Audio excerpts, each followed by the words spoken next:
have treated you fair, but God is fair. In those stinky situations, you have to remember it's fertilizer. That's an opportunity to grow. It doesn't have to keep you from your destiny, just the opposite. It can propel you into your destiny.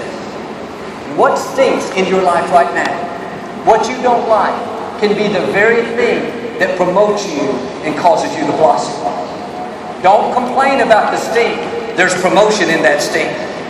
Don't be discouraged by the sour stuff, the stinky situations. There's a new level in that stinky situation. Don't be discouraged. Don't be put out by the fertilizer, by the manure. It may not smell good, but it's helping you to grow. It's developing something on the inside. When I look back in my life, I realized I didn't grow much in the good times. I grew in the difficult times. That's what's getting us prepared for the amazing future God has in store. You may feel like you've had more than your share of fertilizer, of stinky stuff. Here's why. Because God has a big destiny in front of you. He's about to take you someplace that you've never dreamed. He's getting you prepared. Your roots are going down deeper. The manure doesn't smell good, but it's giving you valuable nutrients that you could not get otherwise. That person at the office that gets on your nerves, doesn't treat you respectfully, next time you see them, just smile and say to yourself, you're just fertilizer. You stink, but you're helping me to grow. You think you're pushing me down, but really you're pushing me up. Don't say it to their face now, I'm not telling you that. When you go through a bad break, a disappointment, the medical report wasn't good. It's okay to be honest. This stinks. I don't like it, but I know a secret. It's fertilizer. It's going to cause me to grow, to bloom, to blossom, to flourish. This is what Joseph did in the scripture. His brothers were jealous of him, and they threw him into a pit. He could have gotten discouraged. God, I'm a good person. Why did this happen to me? No, he realized it's just fertilizer. They're trying to stop me, but God's going to use it to increase me. One bad thing after another happened to him. They sold him into slavery. Potiphar's wife, his boss's wife, lied about him. He got put in prison, falsely accused. He spent 13 years in prison for something that he didn't do. They were trying to hold him back. They didn't realize they were putting fertilizer on him. Joseph was getting stronger. He was growing. His roots were going down deeper. They thought they were stopping him. The truth is, they were strengthening him. That injustice, that stinky situation looked like it wasted years of his life.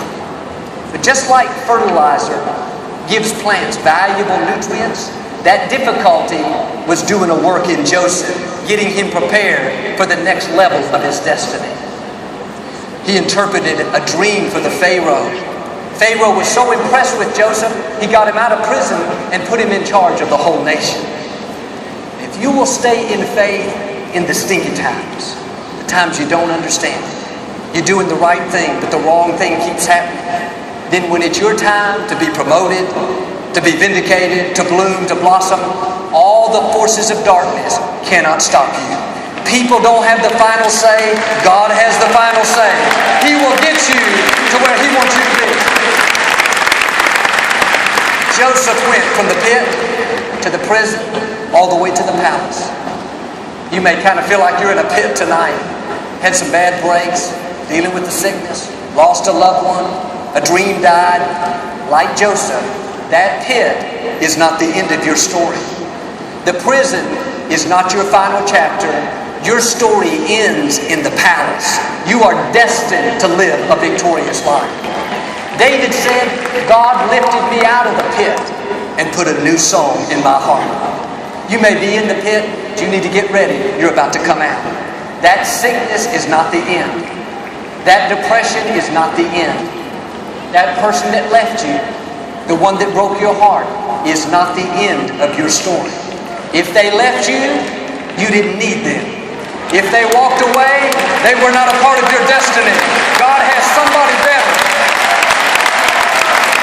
Now don't get comfortable in the pit. Don't let self-pity and discouragement steal your passion. You got to get your fire back. Everything God promised you, He still has every intention of bringing it to pass. The palace is in your future. Dreams coming to pass are in your future.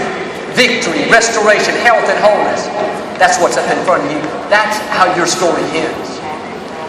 I talked to a gentleman who was very upset because his boss was against him, always trying to make him look bad.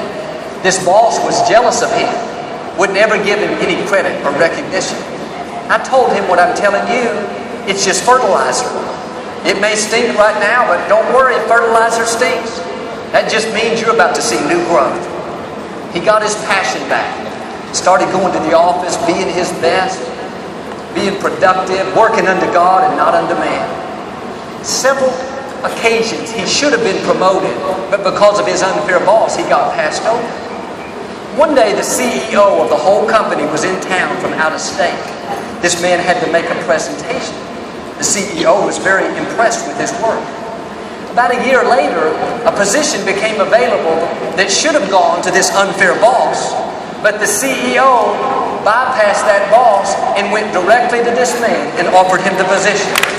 Now, instead of having to work for the unfair boss, the tables have turned. The boss is working for him. You stay in faith, one touch of God's favor, you'll go from the back to the front. From the employee to the employer. From the pit to the palace.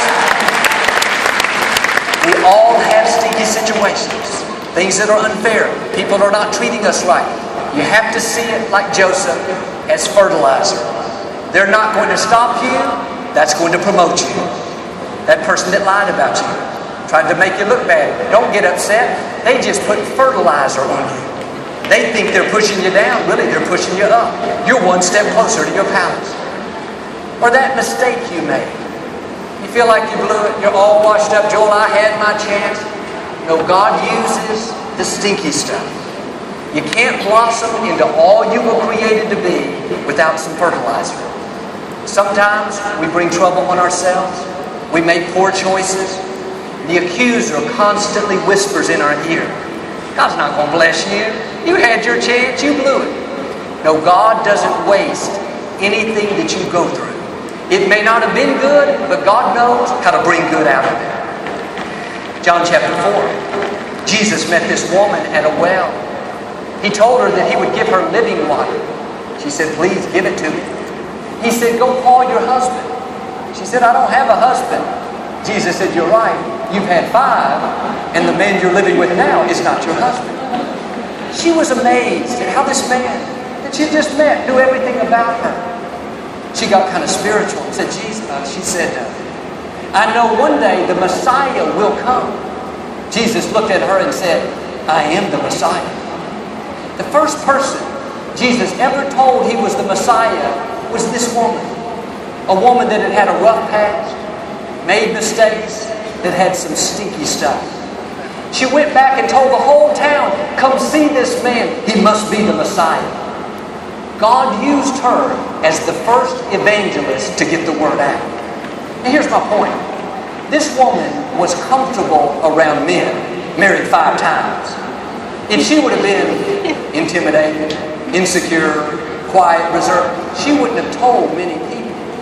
But God took what the enemy had used against her, her boldness, her straightforwardness, not only turned it around, but God said in effect, this has gotten you into trouble in the past. I'm going to make the enemy pay. I'm going to use this to advance my kingdom. It had worked against her, now it was working for her. Friends, God knows how to use what you've been through. He doesn't waste any experiences. You may have made poor choices, but God can take your mess and turn it into your message. I have a friend that grew up for many years in an outlaw motorcycle gang. He was always on drugs, breaking the law, in and out of prison, living a very violent life. Didn't look like he'd ever get on the right course. But this young man had a praying mother at home. Every day she would say, Lord, you said, as for me and my house, we will serve the Lord. Thank you for turning my son around. One Sunday morning, this young man was so depressed, so high on drugs, he decided to end his life. Just before he took this whole bottle of pills, for some reason he turned on the television and saw my father ministering. He got on his motorcycle, still high as a kite, and drove to Lakewood. He walked in the service as mean as can be, rough, tattooed, the beard. The ushers took him all the way down to the front and sat him on the second row. That day, he felt a love that he had never felt. He left the service, went out to the parking lot. Nobody asked him to do it. He got down on his knees beside his motorcycle and said, God, if you're real, help me to change. I'm giving my life to you. Today, this man is a pastor of a church. He has a major motorcycle ministry. He goes back to the outlaw gang members and shares his story of how God changed his life. God doesn't waste any experiences. He can use what you've been through to help others that are going through the same situation. Last year, there was a story on the news about a 19-year-old student. He walked into a high school with an assault rifle and started shooting. He didn't hit any people, only windows. After everyone scattered, he barricaded himself in this small room. There was a woman hiding behind the counter, the high school accountant, a middle-aged woman named Miss Tuff. At one point, she stood up. Their eyes met. He drew the rifle. She began to talk to him. She's very kind, calm as can be. You could tell she won him over. He was comfortable and began to open up. He told how he was off of his medicine. He felt hopeless, like he had no purpose in life. Miss Tuff said, I know how you feel.